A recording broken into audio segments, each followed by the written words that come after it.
In the heart of a bustling city, where skyscrapers towered over narrow streets and the air buzzed with the constant hum of traffic, two young girls lived a life most people couldn't imagine. These twin sisters were inseparable not just because they looked alike, but because they had no one else in the world to rely on.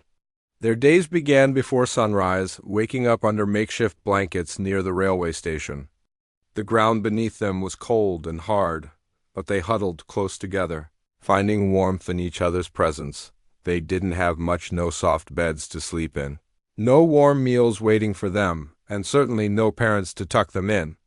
At night, what they did have was an unbreakable bond and something truly special: their voices.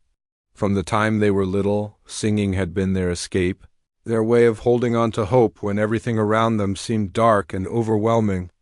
One sister had a voice that soared high like birds in flight, while the other's tone was soft and soothing, like a gentle breeze rustling through leaves. When they sang together, their voices blended perfectly, creating melodies so beautiful that even strangers stopped to listen. Every morning, after brushing dirt off their clothes, the twins set out to find food. They scavenged through trash bins behind restaurants, hoping to find leftover bread or fruit that hadn't gone bad yet. Sometimes kind-hearted shopkeepers would toss them a few coins or offer them scraps from the day before. On good days, they managed to eat enough to feel full. On bad days, hunger gnawed at their stomachs, making every step feel heavier than the last. Despite their hardships, the girls refused to let life break their spirits. Singing was more than just a hobby for them, it was their lifeline. It gave them purpose, a reason to keep going even when things felt impossible. They often performed on street corners, their harmonies drawing crowds of curious onlookers. People would drop coins into an old guitar case someone had discarded, which the twins now used as their collection box. Though the money wasn't much, it helped them buy necessities and kept them going another day. One chilly evening, as snow began to dust the sidewalks, the twins decided to hop onto a crowded public bus to get out of the biting wind. Public buses were always noisy places, filled with tired commuters scrolling through their phones or staring blankly out the windows. No one paid much attention to anyone else. That's why, when the twins stood up near the front of the bus and started singing, everyone froze.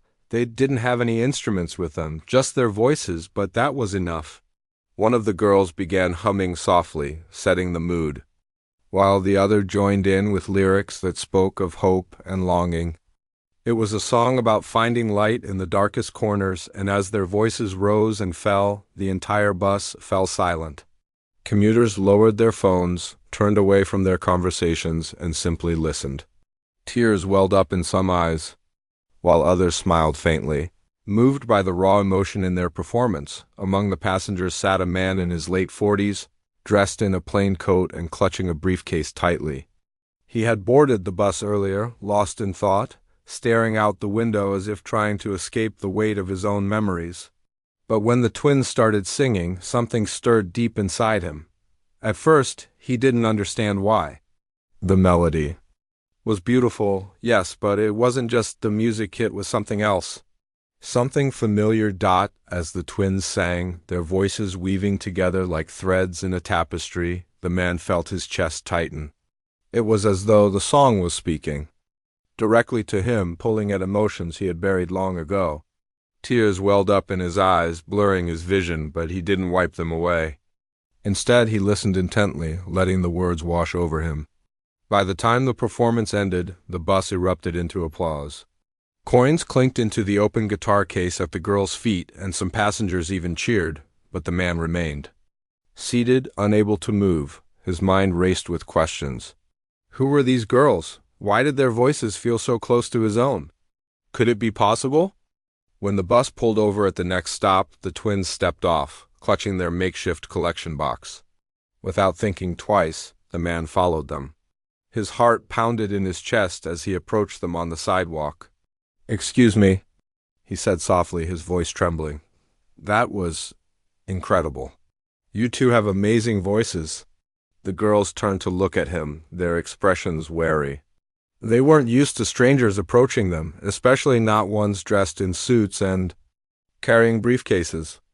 One of them took a step back, gripping her sister's hand tightly. "Thank you," she muttered, her tone cautious. The man hesitated, unsure of what to say next. He wanted to ask them about their family, about their past, but he didn't want to scare them away. Taking a deep breath, he decided to start small. Do you know who your parents are?" he asked gently. For a moment, the twins exchanged glances, their faces unreadable. Then one of them spoke up, her voice barely above a whisper. "We don't know much about them. We've been on our own for as long as we can remember." The man's heart sank. He had hoped for a different answer, but deep down he wasn't surprised. Still, he couldn't ignore the connection he felt. It was too strong to dismiss. Summoning his courage, he offered them a simple invitation. "Would you like to grab a bite to eat? My treat?" At first, the girls hesitated. They were used to looking out for themselves, trusting no one but each other. But hunger won over suspicion, and after a brief pause, they nodded. Together, the three of them walked to a nearby diner, the air thick with unspoken questions and lingering uncertainty. Inside the warm, brightly lit restaurant, the man ordered burgers and fries for the girls, watching as they devoured the food. With obvious relief, between bites, he began asking them about their lives, where they slept, how they survived, what kept them going. Each answer tugged at his heartstrings, confirming what he already suspected. These girls had endured unimaginable hardships, yet they carried themselves with resilience and grace. They reminded him of someone. Himself. Finally, gathering all his courage, the man revealed the truth. "I think I might be your father," he said, his voice cracking under the weight of the words. The room seemed to freeze as the twins stared at him, shock written across their faces. One of them frowned, her guard going up instantly. "How can we believe you?" she demanded, her voice sharp. "You're just a stranger." The man nodded, understanding their skepticism. "I know it sounds crazy," he admitted, "and I don't expect you to trust me right away. All I'm asking is for a chance to explain, to prove that I mean what I say." The other twin, quieter and more reserved, studied him carefully. She saw the pain in his eyes, the sincerity in his voice. Slowly, she reached for her sister's hand and gave it a reassuring squeeze. Whatever decision they made next, they would face it together, as they always had. Among the passengers on the bus that evening was a man sitting quietly in the middle row. He looked like any other commuter, wearing a plain coat, holding a briefcase, and staring out the window as if lost in thought. But there was something different about him. His eyes were red, not from tiredness, but from years of carrying a heavy burden he couldn't shake off. This man had spent most of his life running away from his past, yet no matter how far he went or how much success he achieved, the memories always found their way back to haunt him. Years ago, this man had been young and full of dreams. He loved music more than anything else in the world. Back then, he played guitar on street corners, sang at small cafes, and even performed at local festivals. People used to tell him he had a gift, that his voice could move hearts. But life wasn't kind to him. Struggles came knocking at his door, money problems, arguments with loved ones, and eventually, choices he wished he could take back. Wrong decision after another led him down a dark path, one that cost him everything he held dear. The hardest part wasn't losing his home or his career. It was losing his family. There was a time when he had someone special in his life, a partner, who shared his love for music and dreamed of building a future together. They were happy once, despite their struggles. And then, one day, they became parents. Twins. 2 tiny miracles entered their lives, filling their small apartment with laughter and hope. For a while, it felt like maybe things would turn around. Maybe they could make it work. But happiness didn't last long. The weight of responsibility grew heavier each day. Bills piled up, food became scarce, and tempers flared. The man tried to hold on, but old habits crept back in. Late nights turned into drinking sessions, and promises made to his family went unfulfilled. Eventually, the breaking point came. One morning, he woke up to find the apartment empty. His partner and the twins were gone, leaving behind only silence. He searched everywhere, asked everyone, but no one knew where they had disappeared to. Over time, guilt consumed him, eating away at his soul until he barely recognized himself anymore. Fast forward to today, and the man was no longer the same person. He had rebuilt his life piece by piece, clawing his way out of despair. He got sober, worked hard, and eventually landed a stable job in an office. Though he wore a suit now instead of jeans and a guitar strap, the ache in his heart never fully went away. He often wondered what had happened to his twins. Were they safe? Did they remember him? Or worse, did they hate him for failing them? That's why, when the sound of those two young voices filled the bus, something stirred deep inside him. At first, he didn't understand why. The melody was beautiful, yes, but it wasn't just the music, it was something else. Something familiar. As the twins sang, their voices weaving together like threads in a tapestry, the man felt his chest tighten. It was as though the song was speaking directly to him, pulling at emotions he had buried long ago. Tears welled up in his eyes, blurring his vision, but he didn't wipe them away. Instead, he listened intently, letting the words wash over him. When the performance ended, the bus erupted into applause. Coins clinked into the open guitar case the girls had placed on the floor, and some passengers even cheered. The man sat still, unable to move. His mind raced with questions. Who were these? Girls? Why did their voices feel so close to his own? Could it be possible? He shook his head, trying to dismiss the thought. It was ridiculous, impossible even. After all these years, how could fate suddenly bring him face to face with the very people he had spent decades searching for? Yet the feeling wouldn't leave him. It gnawed at him, urging him to act. As the bus pulled over at the next stop, the twins stepped off, clutching their makeshift collection box. Without thinking twice, the man followed them. His heart pounded in his chest as he approached them. On the sidewalk. "Excuse me," he said softly, his voice trembling. "That was incredible. You two have amazing voices." The girls turned to look at him, their expressions wary. They weren't used to strangers approaching them, especially not ones dressed in suits and carrying briefcases. One of them took a step back, gripping her sister's hand tightly. "Thank you," she muttered, her tone cautious. The man hesitated, unsure of what to say next. He wanted to ask them about their family, about their past, but he didn't want to scare them away. Taking a deep breath, he decided to start small. Do you know who your parents are?" he asked gently. For a moment, the twins exchanged glances, their faces unreadable. Then one of them spoke up, her voice barely above a whisper. "We don't know much about them. We've been on our own for as long as we can remember." The man's heart sank. He had hoped for a different answer, but deep down, he wasn't surprised. Still, he couldn't ignore the connection he felt. It was too strong to dismiss. Summoning his courage, he offered them a simple invitation.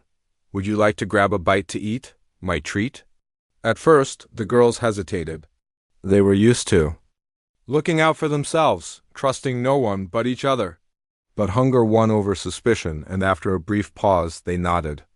Together, the three of them walked to a nearby diner, the air thick with unspoken questions and lingering uncertainty. Inside the warm, brightly lit restaurant, the man ordered burgers and fries for the girls, watching as they devoured the food. With obvious relief, between bites, he began asking them about their lives, where they slept, how they survived, what kept them going. Each answer tugged at his heartstrings, confirming what he already suspected. These girls had endured unimaginable hardships, yet they carried themselves with resilience and grace. They reminded him of someone. Himself.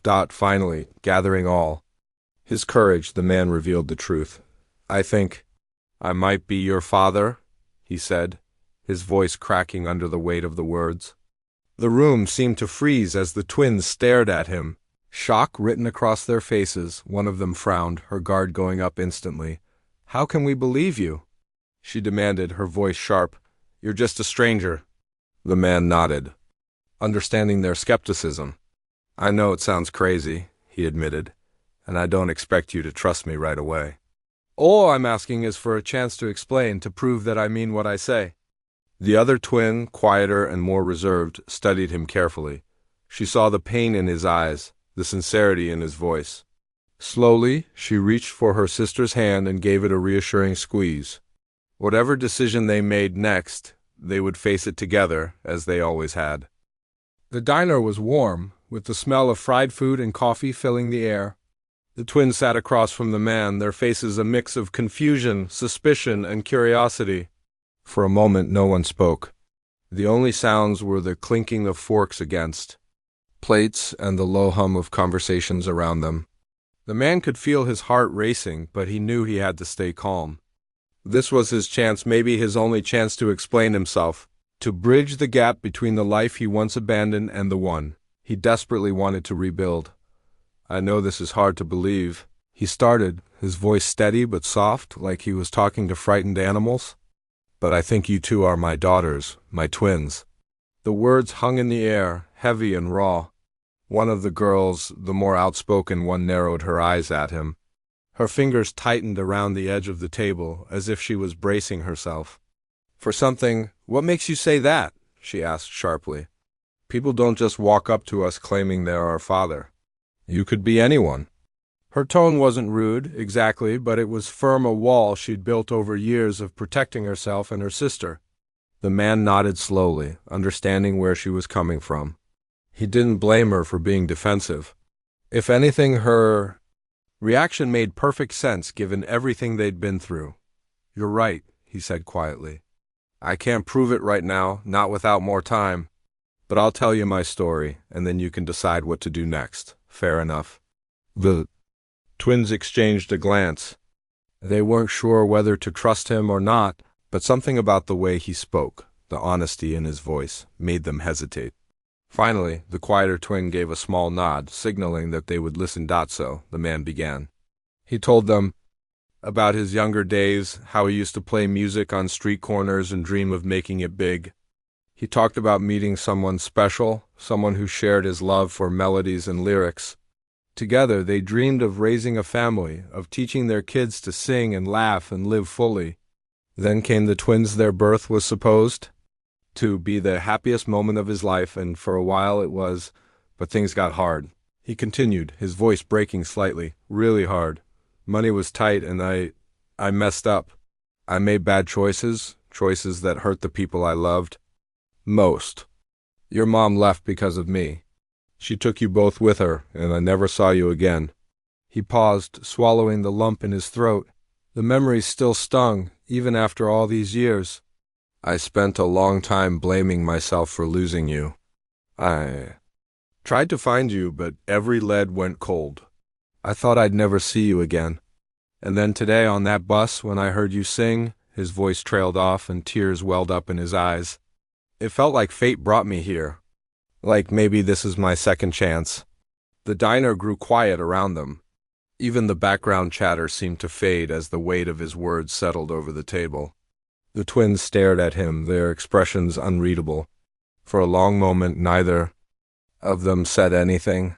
Then the outspoken twin leaned forward, her jaw set firmly. "Why should we believe you?"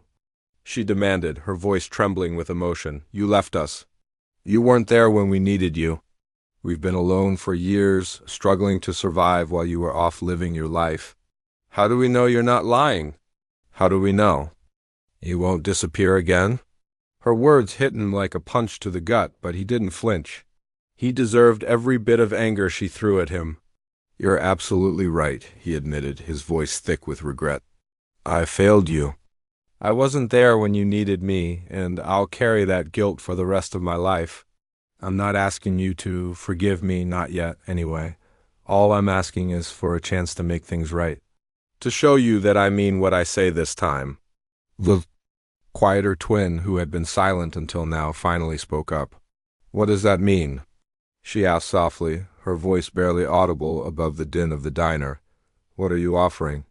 The man looked at her, seeing the vulnerability behind her guarded expression. He took a deep breath before answering. "A home," he said simply. "Food, clothes, school, everything you deserve. I want to help you chase your dreams, whatever they may be. And if singing is part of that, then I'll do everything in my power to support you. But more than anything, I want to be your father. Not the one who let you down, but the one who's there for you from now on." His words hung in the air, raw and honest. The twins glanced at each other again, silently communicating in that unspoken language only siblings share. After a few moments, the quieter twin turned back to him and nodded slightly. "Okay," she said, her voice still soft but resolute. "We'll give you a chance. But if you break our trust, even once, we're done." Relief washed over the man's face, but he didn't let himself relax completely. He knew earning their trust wouldn't be easy, and he didn't expect it to be. "Thank you," he said sincerely. "I won't let you down, I promise." Over the next few weeks, the man kept his word. He rented a small apartment for the three of them, somewhere cozy and safe. It wasn't fancy, but it had everything they needed: a kitchen, beds, and even a little corner where the twins could practice their singing. He enrolled them in school, something they hadn't experienced in years, and hired tutors to help them catch up on what they'd missed. At first, the transition was difficult. The twins weren't used to having rules or routines, and adjusting to a structured life took time. But the man was patient, giving them space when they needed it, and stepping in gently. When they struggled, he also encouraged their love for music. When he noticed the battered guitar they carried everywhere, he surprised them with a brand new one. Their faces lit up with joy when they saw it, and for the first time since meeting him, they smiled genuinely. From then on, the sound of their harmonies filled the apartment, bringing warmth and light into their new home. Despite the progress, the journey wasn't smooth. The outspoken twin remained guarded, testing him at every turn to see if he would follow through on his promises. She questioned his motives, challenged his decisions, and sometimes lashed out in frustration. But instead of reacting defensively, the man listened. He acknowledged her pain and reminded her that he was there to stay. No matter how long it took to earn her trust, the quieter twin, on the other hand, opened up more quickly. She began sharing stories about their life on the streets, the kindness of strangers, the nights spent huddled together for warmth, the dreams they held on to despite everything. Hearing these stories broke the man's heart, but they also strengthened his resolve to give them a better future. Slowly but surely, the pieces of their fractured family began to come together. The man learned to be the father he always wished. He could be patient, present, and loving. The twins, in turn, started to let their walls down, allowing themselves to hope for a brighter tomorrow. Though scars from their past would always remain, they found comfort in knowing they weren't alone anymore. For the first time in years, they had someone who truly cared about them, and that made all the difference. As the weeks turned into months, life began to settle into a rhythm for the three of them. The apartment, though small, became more than just a place to sleep. It was starting to feel like home. For the first time in their lives, the twins had a roof over their heads that didn't leak when it rained, beds that were soft instead of hard concrete, and meals that came regularly instead of depending on scraps from strangers. But what made it truly special was the sense of belonging they started to feel. It wasn't perfect, far from it, but it was theirs. The man worked hard to create stability for the girls. Every morning he woke up early to prepare breakfast. Before heading off to his office job, he returned in the evenings, often tired but determined to spend quality time with them. Dinner became a ritual, a chance for all three of them to sit together, talk about their days, and laugh over silly things. At first, these moments felt awkward, like everyone was walking on eggshells, unsure of how to act around each other. But as time passed, the tension eased, replaced by genuine warmth. One evening, after finishing dinner, the quiet twin pulled out her guitar. She strummed a few chords softly, glancing at her sister with a mischievous smile. "Remember this one?" she asked, nodding toward the man sitting across the table. Her sister grinned, catching on immediately. Together, they launched into a playful tune, their voices blending perfectly. The man froze mid-bite, his fork hovering halfway to his mouth. Their laughter-filled rendition of an old folk song filled the room, lightening the atmosphere instantly. For the first time since meeting them, he allowed himself to relax completely. Leaning back in his chair, he clapped along, chuckling at their antics. When the song ended, he couldn't help but grin. "You two are incredible," he said earnestly. "I mean it. You have talent." The outspoken twin shrugged, trying to play it cool, but there was a hint of pride in her eyes. We've been practicing, she admitted. Guess we're not half bad, huh? Half bad? The man echoed, raising an eyebrow. You're amazing. Seriously, you should be performing on bigger stages, not just here in our living room. His, words caught them off guard. They exchanged glances, surprised by the compliment. Growing up on the streets, they'd always sung for survival, for coins tossed into a hat or scraps of food from sympathetic listeners. The idea of singing for joy, for art, for something greater than mere necessity was foreign to them. Yet, hearing him say those words planted a seed of possibility in their minds over the next few weeks. The man encouraged them to take their music seriously. He bought them sheet music, signed them up for vocal lessons, and even arranged for a local musician friend to mentor them. At first, the twins resisted, unsure if they wanted to step into the spotlight. Singing had always been private something they shared only with each other. Performing in front of others felt intimidating, almost scary, but the man was patient. He didn't push too hard. Instead, he let them explore at their own pace. Slowly, they began to open up. They practiced tirelessly, experimenting with new songs and styles.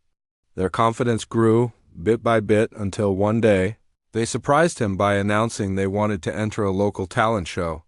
I don't know, the outspoken twin said hesitantly, fidgeting with the hem of her shirt. What if we mess up? What if people don't like us? The man smiled gently, placing a reassuring hand on her shoulder. You won't mess up, he told her. And even if you do, who cares? This isn't about being perfect. It's about sharing your gift with the world. Trust me, once people hear you sing, they'll remember it forever. His encouragement gave them the boost they needed.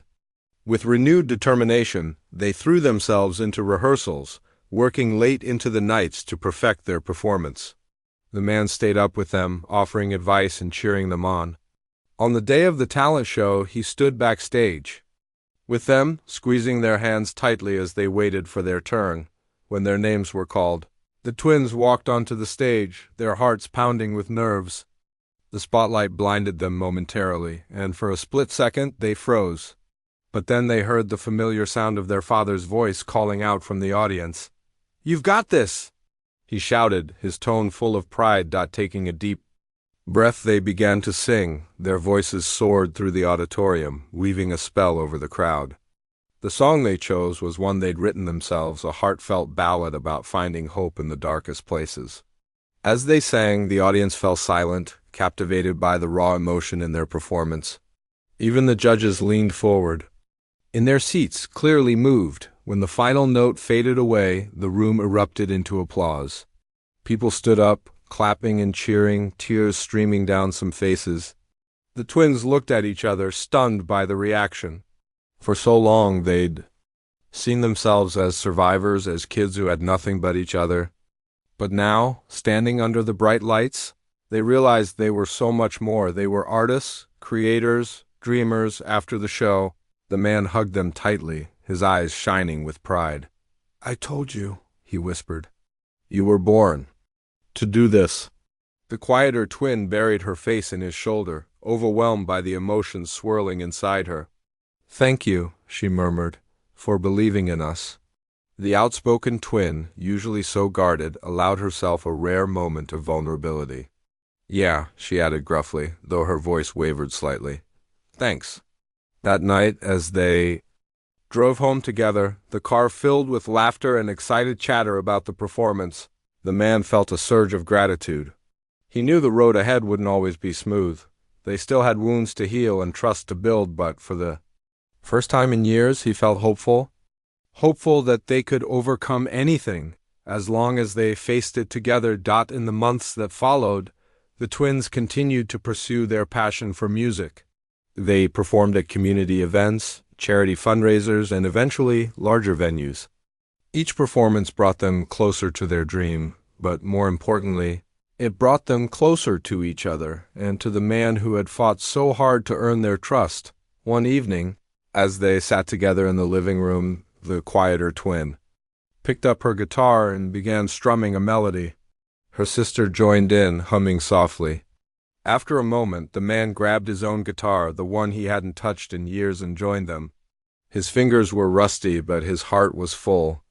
Together, the three of them created a harmony that was uniquely theirs, a reminder of how far they'd come and how much brighter their future could be. Life wasn't perfect, and it never would be. But for the first time, they had something worth fighting for, a family built on love, forgiveness, and the unbreakable bond of music. Months turned into a year, and the bond between the man and his daughters grew stronger with each passing day. The apartment that had once felt foreign to the twins now radiated warmth and familiarity.